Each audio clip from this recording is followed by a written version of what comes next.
بس کا شور بڑھ گیا، انجن کی آواز گونجنے لگی اور وہ ماں اپنے کندھوں پر چادر کھینچ کر چپ چاپ بیٹھ گئی۔ ان کی آنکھوں میں ایک ایسی تھکن تھی جو شاید برسوں کی تھی، اور ان کا بیٹا بار بار موبائل نکال کر کسی کو پیغام لکھتا رہا، جیسے وہ جلد از جلد اس سفر کو ختم کرنا چاہتا ہو۔ کنڈکٹر نے سارے مسافروں سے کہا کہ اپنے لیے پانی اور کھانے کا انتظام کر لیں، ابھی ایک چھوٹی سی دکان آنے والی ہے، کیونکہ اس کے بعد سڑک خراب ہے اور 2 گھنٹے تک نہ کوئی دکان ملے گی نہ کوئی باتھ روم، اس لیے بہتر ہے سبھی ابھی سے اپنا انتظام کر لیں۔ یہ سنتے ہی زیادہ تر مسافر نیچے اترنے لگے، کسی نے بوتل میں پانی بھرا، کسی نے چائے لی، کسی نے بسکٹ اور پکوڑے خریدے، کوئی سگریٹ جلا کر ایک طرف کھڑا ہو گیا۔ کچھ عورتیں بچوں کو لے کر لائن میں لگ گئیں تاکہ واش روم جا سکیں۔ سب اپنی اپنی جلدی میں تھے۔ بس کے اندر اب خاموشی چھا گئی تھی، صرف 2 لوگ رہ گئے تھے، وہی بوڑھی عورت اور اس کا بیٹا۔ بوڑھی عورت نے آہستہ سے کہا، منور، مجھے بھوک لگ رہی ہے، کچھ تو لے آ کھانے کے لیے۔ مگر اس کے بیٹے نے منہ بناتے ہوئے کہا، پیسے نہیں ہیں میرے پاس، سارے پیسے تیرے علاج میں لگ جاتے ہیں، کہاں سے لاؤں کچھ کھانے کے لیے؟ وہ سخت لہجے میں بولا اور کھڑکی سے باہر دیکھنے لگا۔ ماں نے چند لمحے خاموشی اختیار کی، پھر دھیرے سے کہا، بیٹا تھوڑا سا کچھ کھا لوں تو دوا بھی اثر کرے گی۔ مگر وہ پھر بھی چپ رہا۔ میں ساری باتیں ڈرائیونگ سیٹ سے سن رہا تھا، کیونکہ اس وقت بس میں وہ دونوں اور میں ہی تھے۔ مجھے ان کی حالت پر ترس آنے لگا۔ ماں کی آواز کمزور تھی، جیسے بھوک اور بیماری سے اس کا دم توڑ دیا ہو۔ کچھ دیر بعد باقی مسافر واپس آ گئے، سب نے اپنی اپنی نشست سنبھال لی اور بس دوبارہ چلنے لگی۔ اب راستہ کافی خراب شروع ہو گیا تھا، گڑھے تھے، پتھریلی سڑک تھی، ارد گرد اندھیرا تھا اور دور دور تک کوئی گھر، کوئی دکان، کچھ بھی نہیں تھا۔ بس کی لائٹیں دھول اڑاتی جا رہی تھیں اور سب لوگ خاموش بیٹھے تھے۔ اس دوران بوڑھی عورت کی کھانسی اور تیز ہو گئی تھی۔ لوگ چڑھنے لگے، کوئی آنکھیں بند کر کے بیٹھ گیا، کوئی رومال سے ناک منہ ڈھانپنے لگا۔ کنڈکٹر میرے پاس ہے اور کہنے لگا، بھائی یہ عورت تو بہت تنگ کر رہی ہے، اس کا بیٹا بھی بڑا ظالم لگتا ہے۔ میں نے کہا، اس کو پانی دے دو، شاید کوئی سکون ملے۔ میرے پاس جو آدھی بوتل تھی وہ میں نے کنڈکٹر کو دی، اس نے جا کر اماں کے ہاتھ میں دی۔ اماں نے ہاتھ کانپتے ہوئے بوتل پکڑی، چند گھونٹ پی اور دھیرے سے شکر ادا کیا۔ مگر ان کا بیٹا پھر بھی منہ پھیرے بیٹھا رہا، جیسے اس کو شرم نہیں بلکہ غصہ آ رہا ہو کہ سب اس کی اماں کو دیکھ رہے ہیں۔ میں نے دل ہی دل میں سوچا کہ اگر اس نے اپنی ماں کو ساتھ لے ہی آیا ہے تو تھوڑا بہت خیال بھی کر لیتا۔ یہ بیمار اور کمزور اور شاید دن بھر سے بھوکی ہے۔ کنڈکٹر نے سر ہلاتے ہوئے کہا، آپ بڑے اچھے انسان ہیں جو اتنا خیال کر رہے ہیں، مگر ہم کس کس کا خیال رکھیں؟ ہمارا تو اپنا بھی گزارا مشکل سے ہوتا ہے۔ ہوٹل والے بھی کھانے کا اتنا کم سالن دیتے ہیں کہ بس نام کا ٹھیکہ ہے۔ میں نے اسے کہا کہ شکر کرنا چاہیے، کم از کم کوئی بات تو ہے، وہ کھا لے گی تو کیا ہو جائے گا، دھونے والے وہی برتن صاف کر دیں گے۔ انسان کو نیکی سے گھبرانا نہیں چاہیے۔ کنڈکٹر نے آہستہ سے کہا، آپ ٹھیک کہتے ہیں، مگر آج کل کون سنتا ہے؟ 2 گھنٹے کا سفر بڑا کٹھن گزرا۔ بس اشکولے کھاتی جا رہی تھی، کہیں سڑک پر کھڈے تھے، کہیں پتھر اڑے جا رہے تھے، اور آخر کار آگے جا کر ایک ہوٹل آ گیا۔ یہ وہی جگہ تھی جہاں بس ہمیشہ رکتی تھی تاکہ مسافر کھانا کھا سکیں۔ سبھی نیچے اتر گئے۔ میں نے بھی سوچا کہ اب اماں کو کھانا کھلانا چاہیے۔ میں نے پیچھے مڑ کر دیکھا تو وہ سیٹ سے لگی سو رہی تھی۔ ان کا چہرہ اتنا تھکا ہوا لگ رہا تھا جیسے جان نکل گئی ہو۔ میں نے سوچا کہ ان کا بیٹا نیچے گیا ہے تو شاید وہی کھانے کا بندوبست کر لے گا، اس لیے میں خاموش بیٹھا رہا۔ آدھے گھنٹے بعد سب لوگ واپس آ گئے، سب نے اپنی اپنی نشستیں سنبھال لیں۔ میں نے دیکھا وہ عورت اب بھی سو رہی تھی اور اس کا بیٹا اپنی سیٹ پر نہیں آیا، مگر میں نے یہ سوچ کر نظر انداز کر دیا کہ شاید وہ باہر ہی ہوگا۔ جیسی بس چلی اندھیرا اور بڑھ گیا۔ اب بس میں مکمل خاموشی تھی، صرف ان کے کھانسنے کی آواز گونج رہی تھی جس میں کمزوری اور تکلیف دونوں شامل تھیں۔ میں نے آئینے میں بار بار پیچھے دیکھا مگر بیٹا کہیں دکھائی نہ دیا۔ رات گہری ہو چکی تھی، سفر لمبا تھا اور میں سوچ رہا تھا کہ یہ وہی علاقہ ہے جہاں میرا اپنا گھر بھی ہے۔ میں روزانہ یہ راستے طے کرتا ہوں، دن میں 2 پھیرے لگاتا ہوں اور رات کو جب واپس آتا ہوں تو بیٹیوں کے سوتے چہرے دیکھ کر سکون پاتا ہوں۔ اب منزل آنے میں صرف 1 گھنٹہ باقی تھا۔ اچانک پیچھے سے شور سنائی دیا۔ وہی بوڑھی اماں اٹھ بیٹھی تھیں، ان کے چہرے پر گھبراہٹ تھی۔ وہ لرزتی ہوئی آواز میں کہہ رہی تھی، میرا بیٹا کہاں ہے؟ میرا بیٹا کہاں ہے؟ میرا بیٹا تو ہے ہی نہیں۔ بس رک گئی۔ سب نے مڑ کر دیکھا، واقعی اس کی سیٹ خالی تھی۔ لوگوں نے حیران ہو کر کہا کہ وہ تو کئی گھنٹے پہلے کسی سٹاپ پر اترا ہوگا۔ اماں کے چہرے پر ہوائیاں اڑنے لگی۔ وہ بولی، بیٹا میں تو سو گئی تھی، مجھے نہیں پتا کب اترا۔ کنڈکٹر بھاگتا ہوا ہے اور بولا، اب کیا کریں؟ میں نے پیچھے بیٹھے ایک اور مسافر سے پوچھا کہ بھائی تم نے دیکھا تھا وہ کب اترا؟ تو اس نے لاپرواہی سے جواب دیا، ہمیں اپنا دیکھنا ہے یا ان کا؟ پہلے تو ان کی کھانسی نے ہمیں تنگ کر دیا تھا، پھر کہاں ہمیں کیا پتا وہ کہاں گیا۔ ماحول ایک دم بجھل ہو گیا۔ سب چپ چاپ بیٹھے تھے، صرف بوڑھی عورت رو رہی تھی کہ میرا بیٹا کہاں چلا گیا۔ میں نے دل ہی دل میں سوچا کہ یہ وہی منور ہے جو اپنی ماں سے بدتمیزی کر رہا تھا۔ لگتا ہے اس نے جان بوجھ کر ماں کو چھوڑ دیا ہے، ورنہ اتنا بے وقوف تو کوئی نہیں ہوتا جو بغیر بتائے اتنا دور اتر جائے۔ کنڈکٹر نے پریشانی سے کہا کہ اب کیا کرنا ہے؟ ہم واپس نہیں جا سکتے، نہ ہی ہمیں پتہ ہے کہ وہ کہاں اترا۔ میں نے کہا کہ منزل تک پہنچ جاتے ہیں، پھر دیکھتے ہیں، شاید وہ کسی طرح واپس آ جائے۔ اماں کو سمجھانے کی کوشش کی مگر وہ بار بار ایک ہی بات دہراتی رہیں، میرا بیٹا کہاں گیا؟ مجھے گھر جانا ہے۔ ان کی آنکھوں سے آنسو بہہ رہے تھے اور بس کے سارے مسافر خاموش تھے، جیسے کسی نے ان سب کے دل پر بوجھ رکھ دیا ہو۔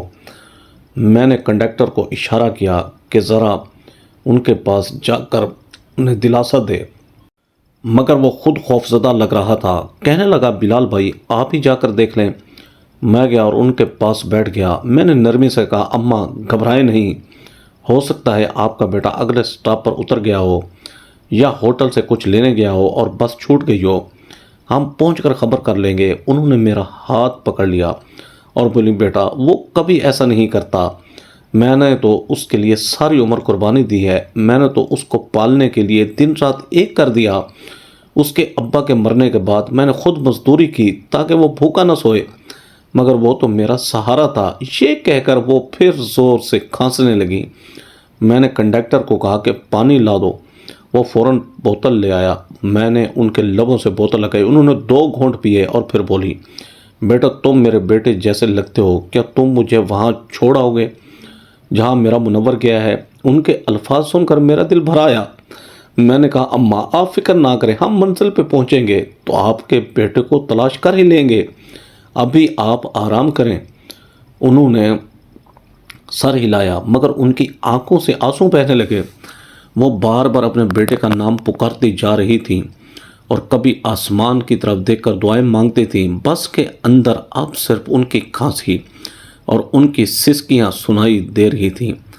مسافر خاموش تھے، کوئی کچھ کہنے کی ہمت نہیں کر رہا تھا۔ راستہ ویران تھا، دونوں جانب اندھیرا پھیلا ہوا تھا۔ بس کی لائٹیں اس اندھیروں کو چیرنے کی کوشش کر رہی تھیں مگر ہر طرف سنسانی تھی۔ ہم لوگ منزل پر پہنچ گئے تو میں نے فوراً اتر کر سب سے پہلے وہی کیا جو ایک ڈرائیور کی حیثیت سے میرا فرض بنتا تھا۔ میں نے پچھلے تمام سٹاپوں پر جہاں جہاں بس رکی تھی وہاں کے ٹکٹ گھروں پر فون کیا اور پوچھا کہ کہیں کسی نے کسی گمشدہ شخص کی رپورٹ تو نہیں کی۔ انہوں نے صاف جواب دیا کہ نہیں، کسی نے بھی کوئی اطلاع نہیں دی، جبکہ آج کل سب کو پتہ ہے کہ اگر کسی مسافر کے ساتھ ایسا کچھ ہو جائے تو وہ اسی جگہ جا کر بتا دیتے ہیں۔ بس کا نمبر، مسافر کا نام، وقت سب ریکارڈ میں آ جاتا ہے۔ اس سے ایک بات تو صاف ظاہر ہو گئی تھی کہ وہ شخص اپنی ماں کو جان بوجھ کر چھوڑ کر جا چکا تھا۔ اب سوال یہ تھا کہ میں کیا کرتا؟ میرے سامنے ایک بوڑھی عورت تھی جس کی حالت نازک تھی، وہ اکیلی تھی، نہ اس کے پاس کوئی پتہ، نہ کوئی فون نمبر۔ میں اسے کہاں چھوڑتا؟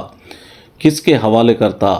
پولیس کے پاس جاتا تو وہ بھی مجھ سے یہی سوال کرتے کہ اس کا گھر کہاں ہے، اور میں خود کو کیا جواب دیتا؟ وہ عمر رسیدہ تھی اور بیماری نے اس کے جسم کو کمزور کر دیا تھا۔ میں نے آہستہ سے پوچھا، اماں آپ کو اپنے بیٹے کا نام یاد ہے؟ تو انہوں نے سر ہلایا اور کہا، ہاں یاد ہے، مگر گھر کا پتہ یاد نہیں۔ مجھے تو صرف اتنا یاد ہے کہ جس گھر میں شادی ہو کر آئی تھی وہی ساری زندگی گزری ہے۔ میرا بیٹا پیدا ہوا، وہیں جوان ہوا، پھر ایک دن اس نے کہا کہ میں نیا مکان لوں گا اور ہم دوسرے علاقے میں چلے گئے، مگر مجھے اس نئے گھر کا پتہ کبھی یاد نہیں ہوا۔ میں تو پرانے محلے کی گلیاں اب بھی خواب میں دیکھتی ہوں۔ یہ کہہ کر وہ کبھی رونا شروع کر دیتی، کبھی اچانک خاموش ہو جاتی۔ ان کا چہرہ غم سے بھرا ہوا تھا، ان کی آنکھوں میں ایسی اداسی تھی جیسے دنیا نے ان سے سب کچھ چھین لیا ہو۔ میں نے کچھ دیر سوچا، پھر دل میں ایک فیصلہ کیا۔ میں نے کہا، اماں آپ ہمارے گھر چلیں۔ میری ماں اب اس دنیا میں نہیں ہے، آپ کو میں اپنی ماں بنا لوں گا، آپ میرے ساتھ رہیں گی، میں آپ کا علاج بھی کرواؤں گا، اب آپ کو کسی فکر کی ضرورت نہیں۔ انہوں نے حیرت سے میری طرف دیکھا، ان کی آنکھوں میں نمی تھی جیسے برسوں بعد کسی نے ان کے دل کو چھوا ہو۔ میں نے ان کا ہاتھ پکڑا اور آہستہ سے انہیں بس سے اتارا، پھر اپنے گھر لے گیا۔ گھر پہنچ کر میں نے اپنی بیوی کو سب کچھ بتایا تو وہ خاموشی سے سنتی رہی، پھر بولی، آپ نے بہت اچھا کیا، اس دنیا میں پہلے ہی ظلم بہت بڑھ گیا ہے، اگر ہم انسانیت کا دامن بھی چھوڑ دیں تو انسان اور حیوان میں فرق کیا رہ جائے گا۔ میری بیوی نے ان کے لیے بستر لگایا، ان کے کپڑے بدلوائے اور کھانا گرم کیا۔ میری بیٹیاں بھی بھاگتی ہوئی آئیں، ان کی آنکھوں میں تجسس تھا۔ ایک نے پوچھا، ابا یہ کون ہے؟ میں نے مسکرا کر کہا، یہ تمہاری دادی ہیں، میری ماں تو تم لوگوں نے دیکھی نہیں تھی، مگر اب تمہیں دادی مل گئی ہیں۔ یہ سنتے ہی بیٹیاں خوشی سے تالیاں بجانے لگیں۔ ان میں سے ایک نے شرارت سے پوچھا، کیا یہ وہی والی دادی ہیں جو بچوں کو کہانیاں سناتی ہیں؟ تو بوڑھی اماں کی آنکھوں سے آنسو بہہ پڑے۔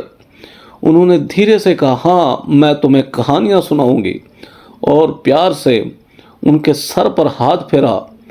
میری بیوی نے کھانا آگے رکھا، مگر اماں کے ہاتھ کانپ رہے تھے۔ میں نے اپنے ہاتھ سے نوالا بنا کر دیا۔ انہوں نے لرزتی آواز میں کہا، بیٹا تم بہت اچھے ہو، شاید تمہاری ماں نے تمہیں دعاؤں سے پالا ہے۔ کھانا کھا کر وہ سو گئی، ان کے چہرے پر برسوں بعد سکون کی جھلک تھی۔ صبح جب اٹھی تو میں نے ان سے بات چھیڑی۔ میں نے کہا، اماں ایک بات بتائیں، آپ کا بیٹا آپ کے ساتھ ایسا رویہ کیوں رکھتا تھا؟ وہ کچھ دیر خاموش رہی، جیسے کسی پرانے زخم کو یاد کر کے دل بھر آیا ہو۔ پھر دھیرے سے بولی، بیٹا میرا شوہر بہت اچھا انسان تھا، مگر اس کو ایک جنون تھا سونا تلاش کرنے کا۔ وہ پہاڑوں میں جایا کرتا تھا کہ شاید اسے کہیں سونا مل جائے۔ اسی جنون نے اس کی زندگی ختم کر دی۔ ایک دن وہ پہاڑ سے گر کر مر گیا۔ اس کے بعد میں نے اپنے بیٹے کو پالا۔ وہ چھوٹا تھا، میں نے اس کے لیے مزدوریاں کی، سلائیاں کی، اور جب وہ بڑا ہوا تو اس نے میرا سہارا بننے کی بجائے مجھ سے بدسلوکی شروع کر دی۔ انہوں نے آہ بھری اور بولی، وہ کہتا تھا کہ وہ شادی کرنا چاہتا ہے، مگر اس کی ہونے والی بیوی کہتی ہے کہ اگر تمہاری ماں میرے ساتھ رہے گی اور مجھے اس کی خدمت کرنی پڑی تو میں شادی نہیں کروں گی۔ وہ کہتی تھی کہ ساری زندگی تو میں اس بوڑھی عورت کے ساتھ جھک جھک میں گزاروں گی۔ اس لیے وہ مجھے کہنے لگا، علاج کے بہانے چلو، اور پھر اسی بہانے وہ مجھے لے آیا۔ میں نے سوچا کہ شاید وہ پہلی بار میرا خیال کر رہا ہے، مگر اس کا مقصد کچھ اور تھا۔ وہ مجھے راستے میں چھوڑ گیا تاکہ میری ذمہ داری سے آزاد ہو جائے۔ یہ سن کر میرا دل کانپ گیا۔ میری بیوی کی آنکھوں سے آنسو نکل آئے اور میری بیٹیاں چپ ہو گئیں۔ گھر میں ایک عجیب سا سناٹا چھا گیا۔ بوڑھی اماں بولتی گئیں، بیٹا جب کوئی برا ہوتا ہے تو اسے یہ تک اندازہ نہیں ہوتا کہ وہ کتنا برا ہے، اور جب کوئی اچھا ہوتا ہے تو وہ بھی نہیں جانتا کہ وہ کتنے بڑے فیصلے کر سکتا ہے۔ تم نے مجھے پناہ دی ہے، یہ تمہاری نیکی ہے۔ میں نے ان کے ہاتھ پکڑ لیے اور کہا، اماں اب آپ فکر نہ کریں، یہ آپ کا ہی گھر ہے، یہ آپ کی بہو ہے، یہ آپ کی پوتیاں ہیں، اور اب آپ نے یہیں رہنا ہے۔ انہوں نے سر ہلایا اور آہستہ سے مسکرا دی، مگر اس مسکراہٹ کے پیچھے برسوں کا دکھ چھپا ہوا تھا۔ وہ اپنے آپ کو سنبھالنے کی کوشش کر رہی تھی، مگر ان کی آنکھوں کی نمی بتا رہی تھی کہ ان کے دل کا بوجھ ابھی کم نہیں ہوا۔ میں نے بوڑھی اماں کو اپنی ماں بنا تو لیا تھا، مگر اب ان کی بیماری نے مجھے اندر تک پریشان کر دیا تھا۔ میں روز سوچتا تھا کہ ان کا علاج کہاں سے کرواؤں، پیسے کہاں سے لاؤں۔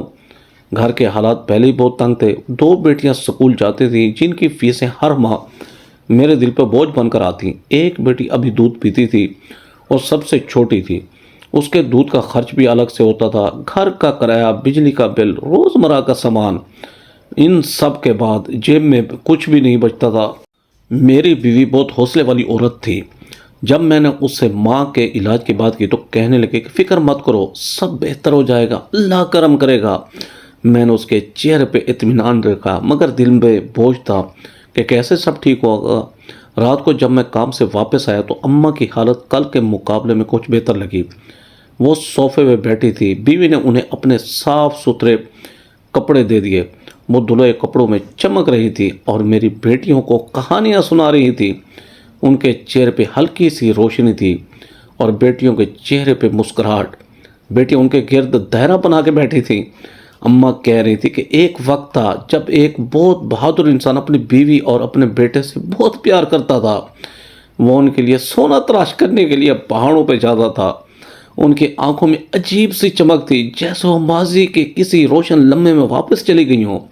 بیٹیاں حیرت سے سن رہی تھیں۔ کہانی بیچ میں پہنچی تھی کہ میری بیوی نے ایسا سے کہا کہ اماں کھانا کھا لیجئے، تھوڑا آرام بھی کر لیجئے۔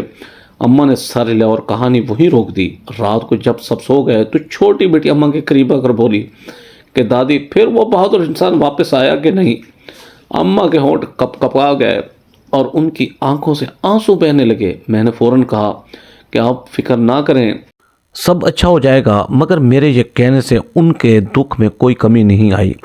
اگلے دن میں انہیں ہسپتال لے گیا۔ ڈاکٹر نے معائنہ کیا اور کہا کہ ان کے پھیپھڑوں میں سوزش ہے، پرانی بیماری ہے، شاید علاج کبھی کیا ہی نہیں گیا۔ وہ کہنے لگا کہ ٹی بی نہیں ہے مگر خطرناک کھانسی ہے، اب علاج لمبا چلے گا۔ اس نے دوائیاں لکھ دیں اور کچھ انجیکشن بھی دیے۔ میں نے جب میں ہاتھ ڈالا، جتنے پیسے تھے سب دوائیوں میں لگ گئے۔ واپسی پہ راستے میں سوچتا رہا کہ اب گھر کے خرچے کیسے پورے کروں گا۔ رات کو جب واپس آیا تو بیوی نے پوچھا کہ آج کے پیسے نہیں لائے۔ میں نے ساری بات بتائی کہ مالک نے کہا ہے کہ بس خراب ہو گئی ہے، انجن میں مسئلہ ہے، اس کی مرمت پہ پیسے لگیں گے اور اب کچھ دن آدھی تنخواہ ہی ملے گی۔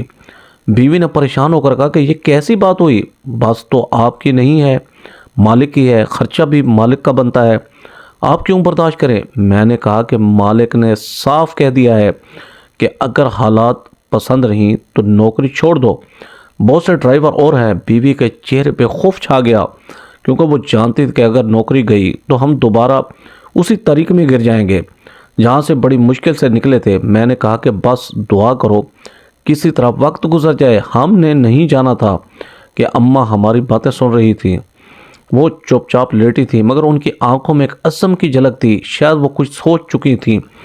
اس سے پہلے بھی ہم نے ایک ایسی غربت دیکھی تھی جو انسان کو توڑ دیتی ہے۔ میری نوکری چلی گئی تھی، میں بیمار پڑ گیا تھا، گھر میں روٹی تک نہیں تھی، بیٹیاں بھوکی سو جاتی، ان کے جسم کمزور ہو گئے تھے، بڑی بیٹیوں کی 2-2 سال کی پڑھائی ضائع ہو گئی تھی۔ میں روز کام ڈھونڈنے لگتا مگر ناکامی واپس لاتا۔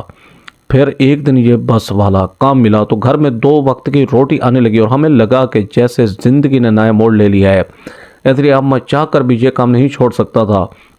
اماں خاموشی سے سب دیکھتی رہیں، کبھی گھر کے ایک کونے میں بیٹھ جاتی، کبھی بیٹیوں کے ساتھ کھیلنے لگتی۔ ان کی نگاہوں سے لگتا تھا کہ وہ ہمارے حالات کا اندازہ لگا چکی ہیں۔ وہ دیکھ رہی تھی کہ ہمارا گھر کتنا خالی ہے، دیواروں پہ کچھ نہیں لٹکا تھا، فرش پر صرف پرانی چٹائیاں تھیں، چارپائیاں بھی پرانی تھیں اور ان پہ کبھی میں بیوی کے ساتھ تو کبھی ساری بیٹیاں مل کر سو جاتی۔ کچن میں برتن گنے چنے تھے، پنکھا ایک ہی تھا جس کے نیچے سب گرمیوں میں بیٹھ جاتے۔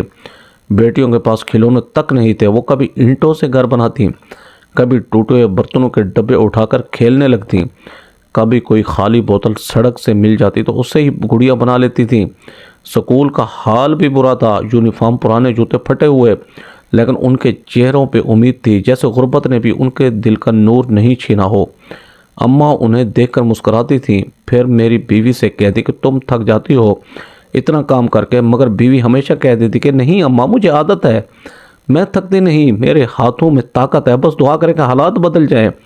اماں پھر چپ ہو جاتی، ان کے چہرے پہ سوچ کی ایک لہر سی دوڑتی، کبھی وہ چھت کو دیکھتی، کبھی میری بیٹیوں کو، کبھی مجھ پر نظریں ڈال کر آہستہ سے کہتی کہ بیٹا، جو دلوں کو دکھ بانٹنے کی طاقت دیتا ہے وہ اس سب کچھ بدلنے کی بھی طاقت رکھتا ہے۔ میں ان کی باتیں سن کے چپ ہو جاتا کیونکہ میرے دل میں بھی یہی یقین تھا کہ اگر نیت سچی ہو تو ایک دن سب بہتر ہو جاتا ہے۔ ایک دن ایسا ہوا کہ